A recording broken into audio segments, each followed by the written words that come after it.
How Geirald the Coward Was Punished by Andrew Lang. Once upon a time, there lived a poor knight who had a great many children, and found it very hard to get enough for them to eat one day. He sent his eldest son, Roseald, a brave, an honest youth, to the neighboring town to do some business, and here Roseald met a young man named Geirald with whom he made friends.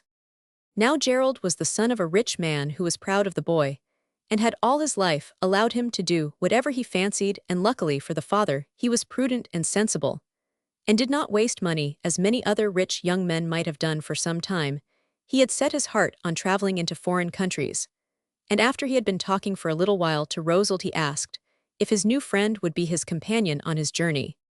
"There is nothing I should like better," answered Roseald, shaking his head sorrowfully, "but my father is very poor, and he could never give me the money." "Oh, if that is your only difficulty, it is all right," cried Geirald. "My father has more money than he knows what to do with, and he will give me as much as I want for both of us. Only, there is one thing: you must promise me, Roseald, that supposing we have any adventures, you will let the honor and glory of them fall to me." "Yes, of course, that is only fair," answered Roseald, who never cared about putting himself forward. "But I cannot go without telling my parents. I am sure they will think me lucky to get such a chance." As soon as the business was finished, Roseald hastened home. His parents were delighted to hear of his good fortune, and his father gave him his own sword, which was growing rusty for want of use, while his mother saw that his leather jerkin was in order. "Be sure you keep the promise you made to Geirald," said she, as she bade him goodbye, "and come what may, see that you never betray him." Full of joy, Roseald rode off, and the next day he and Geirald started off to seek adventures. To their disappointment, their own land was so well governed that nothing out of the common was very likely to happen, but directly they crossed the border into another kingdom, all seemed lawlessness and confusion. They had not gone very far when, riding across a mountain, they caught a glimpse of several armed men hiding amongst some trees in their path, and remembered suddenly some talk they had heard of a band of 12 robbers who lay in wait for rich travelers. The robbers were more like savage beasts than men, and lived somewhere at the top of the mountain in caves and holes in the ground. They were all called Hanker, and were distinguished one from another by the name of a color: blue, gray, red, and so on, except their chief, who was known as Hanker the Tall. All this, and more, rushed into the minds of the two young men, as they saw the flash of their swords in the moonlight. "It is impossible to fight them, they are 12-2, whispered Geirald, stopping his horse. "In the path we had much better ride back, and take the lower road. It would be stupid to throw away our lives like this." "Oh, we can't turn back," answered Roseald. "We should be ashamed to look anyone in the face again. And besides, it is a grand opportunity to show what we are made of. Let us tie up our horses here, and climb up the rocks so that we can roll stones down on them." "Well, we might try that, and then we shall always have our horses," said Geirald. So they went up the rocks silently and carefully. The robbers were lying all ready, expecting every moment to see their victims coming round the corner a few yards away, when a shower of huge stones fell on their heads, killing half the band. The others sprang up the rock. But as they reached the top, the sword of Roseald swung round, and one man after another rolled down into the valley. At last the chief managed to spring up, and grasping Roseald by the waist flung away his sword, and the two fought desperately, their bodies swaying always nearer the edge. It seemed as if Roseald, being the smaller of the two, must fall over, when with his left hand he drew the robber's sword out of its sheath, and plunged it into his heart. Then he took from the dead man a beautiful ring set with a large stone, and put it on his own finger. The fame of this wonderful deed soon spread through the country, and people would often stop Geirald's horse and ask leave to see the robber's ring, which was said to have been stolen from the father of the reigning king. And Geirald showed them the ring with pride, and listened to their words of praise, and no one would ever have guessed anyone else had destroyed the robbers. In a few days they left the kingdom, and rode on to another where they thought they would stop through the remainder of the winter, for Geirald liked to be comfortable, and did not care about traveling through ice and snow. But the king would only grant them leave to stop on condition that before the winter was ended they should give him some fresh proof of the courage of which he had heard so much. Roseald's heart was glad at the king's message, and as for Geirald, he felt that as long as Roseald was there all would go well. So they both bowed low, and replied that it was the king's place to command and theirs to obey.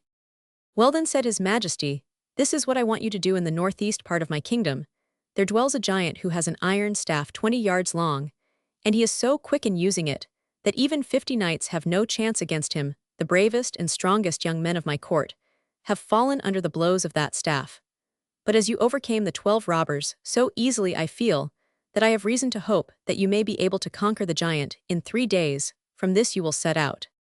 "We will be ready, your majesty," answered Rosold, but Geirald remained silent. "How can we possibly fight against a giant that has killed 50 knights?" cried Geirald.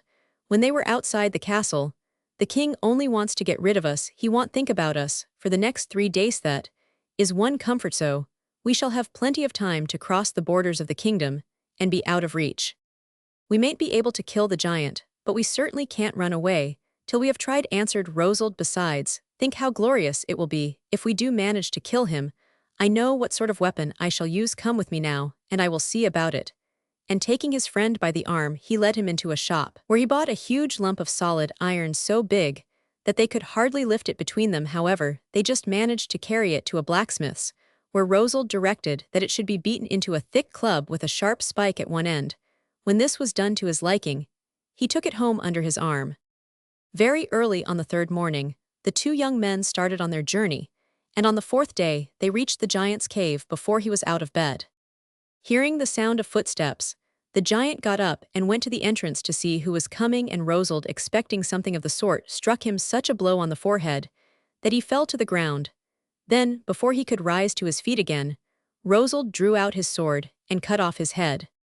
"It was not so difficult after all, you see," he said, turning to Geirald, and placing the giant's head in a leathern wallet which was slung over his back, they began their journey to the castle. As they drew near the gates, Rosold took the head from the wallet and handed it to Geirald, whom he followed into the king's presence.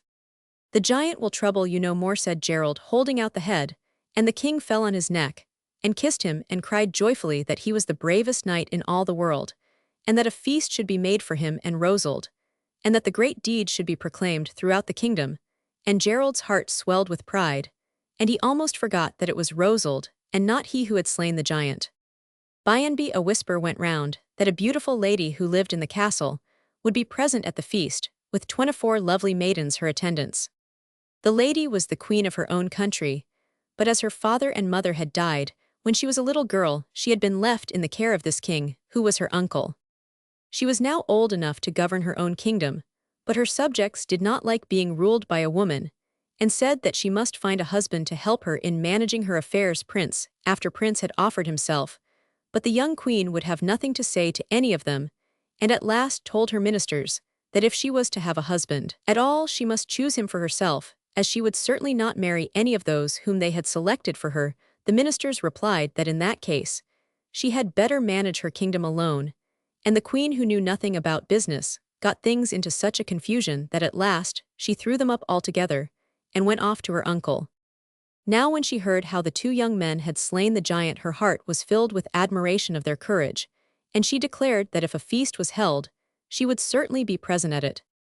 And so she was, and when the feast was over, she asked the king, her guardian, if he would allow the 2 heroes who had killed the robbers and slain the giant to fight a tourney the next day with one of her pages. The king gladly gave his consent, and ordered the lists to be made ready, never doubting that 2 great champions would be eager for such a chance of adding to their fame.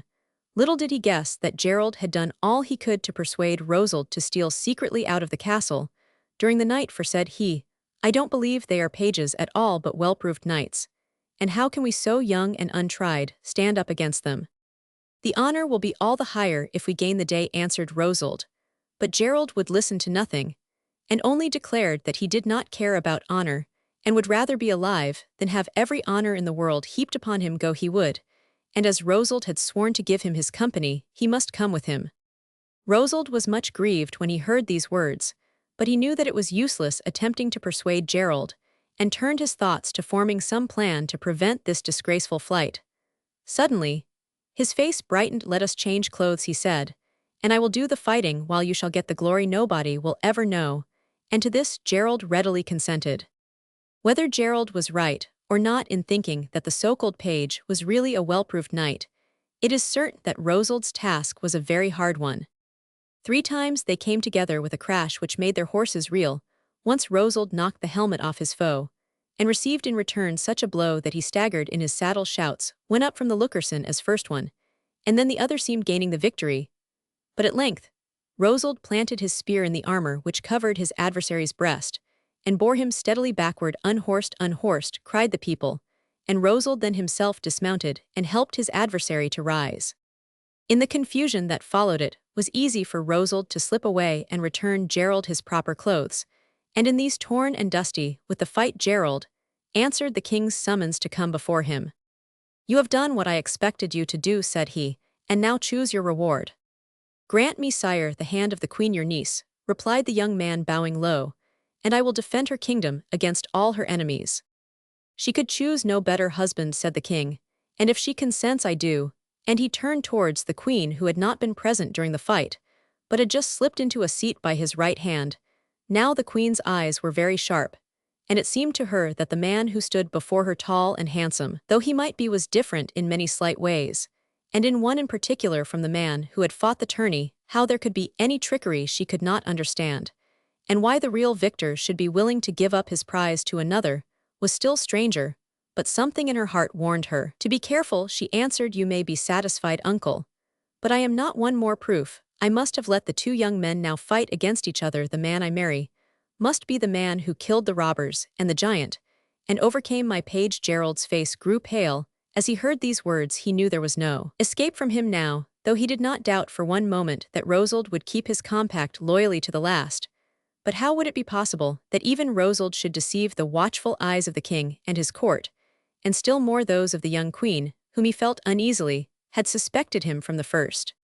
The tourney was fought, and in spite of Geirald's fears Rosold managed to hang back to make attacks which were never meant to succeed, and to allow strokes which he could easily have parried to attain their end. At length, after a great show of resistance, he fell heavily to the ground, and as he fell he knew that it was not alone the glory that was his rightfully, which he gave up, but the hand of the queen that was more precious still. But Geirald did not even wait to see if he was wounded.